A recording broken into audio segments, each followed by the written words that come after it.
Does this look like it's recording? Final intro.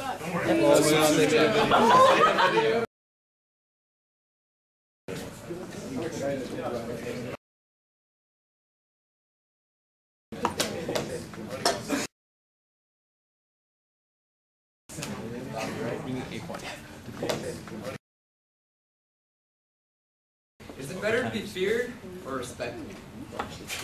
We'd Eclipse it. Is it too much to ask for both? With that in mind, we'd like to humbly present to you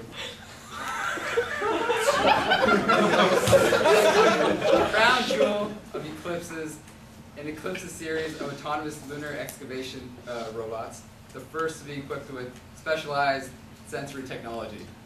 They say the best robot is one that rarely needs repairs. We respectfully disagree. We prefer the robot that never needs repairs. That's how NASA did it. That's how UBC Mining does it. And it's worked out pretty well so far.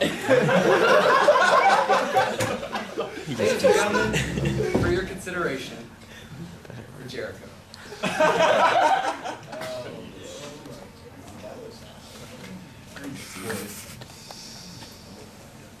Clips. Take one. Bam.